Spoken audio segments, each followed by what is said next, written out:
People love building things, not just in real life, but in games too. Heck, basically every popular game out there has some kind of building mechanic in it. And then there's my game, which is not only completely unrelated to building, but is actually a parkour game, and the worst part of it all, I have no idea what I'm doing.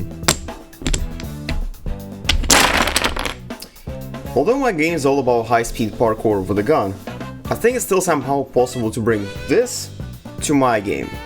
Not this pile of rubble, but you get the point. And then it hit me. I need a level editor. Up until that point, I've been making all the levels in the game engine itself. And well, yeah, it's really powerful, sure, but sometimes it's overkill and becomes overwhelming rather quickly. On the flip side, the things you do all the time is just so tedious. You know, adding a simple box shouldn't be a die-hard, right? No big deal. Except it is. You place a box, wait for the engine to chug through its monstrous amount of objects, pray it doesn't crash because you sneeze near your RAM. Oh, and don't forget about the box deciding it's allergic to your clicks, so you spend an hour finding the perfect camera angle. Finally, you place the box exactly where you want it to be, but surprise, your 5 completely different levels merge into one for God knows what reason. Engine editor, my ass. I'm building my own. And while it's going to be a big commitment, I had basically no other choice but to make one specifically tailored for my purposes at this point. You know, simple stuff, just drag and dropping blocks, cubes, maybe slapping on some materials here and there, but overall nothing wild.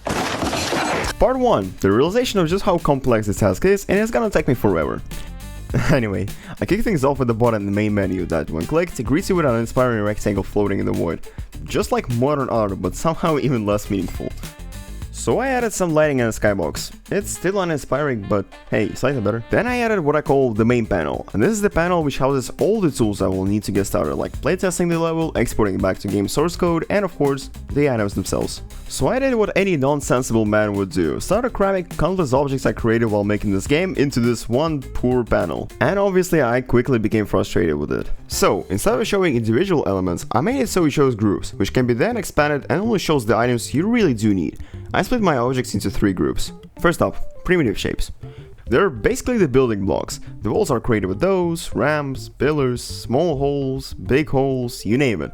But one cool thing I added was the subtraction modifier, which when enabled makes it super easy to make even more holes. Wow, so many holes. But yeah, you generally want to first build a prototype of the level to test out the pure gameplay, and this section is all that. And then there's the miscellaneous section, for stuff I couldn't categorize well. Like this player spawner, which says where the player starts, miscellaneous group, or the enemy spawner, which, shocker, spawns enemies, miscellaneous group. Some objects aren't so simple though. Remember how I bragged about optimizing the game in the last couple of videos? I made a trade-off there by ditching dynamic lighting for performance issues, because let's be real, no one's playing the game that runs like absolute dog water. So instead, to achieve a similar effect, I use these boxes called reflection probes. They fake reflections while keeping FPS high. Perfect. Those went into a new group called lighting. No, I'm just kidding, take your invisible self to the miscellaneous group, buddy. A similar fate suffered the third section unfortunately, because I shoved all the rest of the objects of collision into there you could ever need. A weird shape? It's there. My favorite weird shape too? It's there too. Hell, even the... Okay, that was not me. Yeah, that's it. So, introducing Lush Armor 20. Nerdy, but sexy as hell. Never spoken to a woman. A total freak of the nature. Kinda racist, but he's from South Africa, so it's alright. I'm sure you understand why this man was the perfect candidate to help me make SLIDEFORCE. Meanwhile, the editor was starting to take shape and become sort of functional. And when it came to adding lava to the editor, I initially thought I was going to have to use invisible depth triggers. That's because it's surprisingly tricky for the engine to detect what object exactly you're touching. Whenever I hit the play button under the hood, I made it so it combines all objects into one giant model, which means I can't really detect if the player touches lava or regular objects. And you know, since my project is a total mess already, I'm sure that one more workaround won't backfire me in the future. I will most definitely regret this. I figured it would be better to instead have a system that generates 2 massive objects, one regular and one that kills you. And I was quite happy with the progress, up until that point. Ever sat in the math class thinking, man, this trigonometry crap is so useless.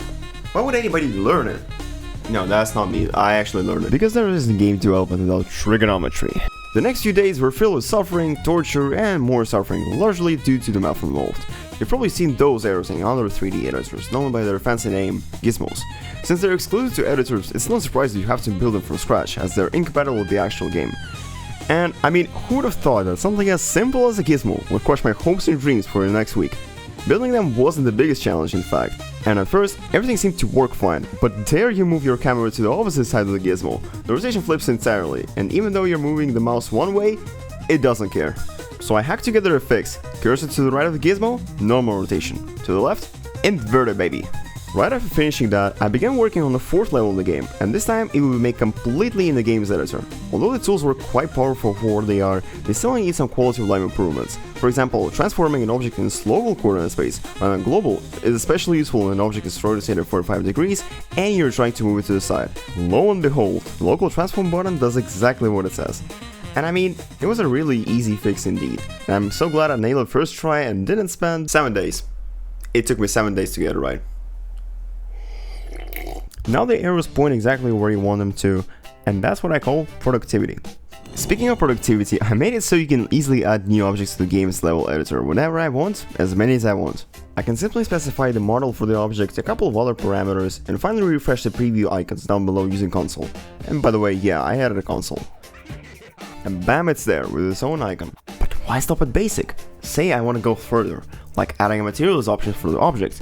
Good thing I created this absolute dumpster fire of a rabbit hole. You open the object, open the group, open the object, open the properties, and finally open the colors property. Just kidding, there's one more step. And crap, I accidentally made a gay flag. I also added other options to control various objects like toggling collision on and off, or moving objects between layers. And yeah, this is basically the state of the level editor. A bunch of objects with infinite ways to edit them. Or a lot of them. While improving the editor, I was also hammering out the 4th level in the parallel, so I knew exactly what to improve and I could get the job done faster. And improve I did, because the main reason I made this editor in the first place was to actually improve my workflow speed. And since I'm in charge of making it, I made it so it's perfectly tuned to my workflow. And I finally got the chance to experiment with curved ceiling parts to transfer momentum from vertical to horizontal and vice versa.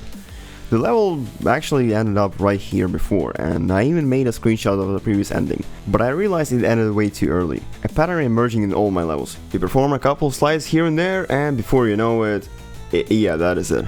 Well, I'm happy to announce that this level is by far the longest, clocking at 20 seconds. That is, if you take the most optimal route, of course. But I plan on making other levels in the future that will far exceed this time. Think a minute long, enough to make players rage quit and question their Steam download choices. Yeah, I have such a friend. No, Slavex is not returning on this channel after the previous incident. Who will return though is this guy. Oh yeah, and he's a speedrunner by the way.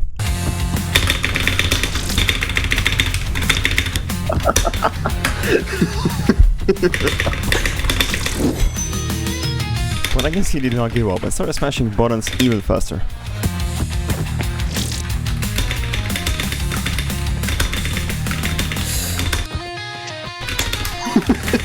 Then I told him to press P and Q at the same time, and well, what it triggered is very funny.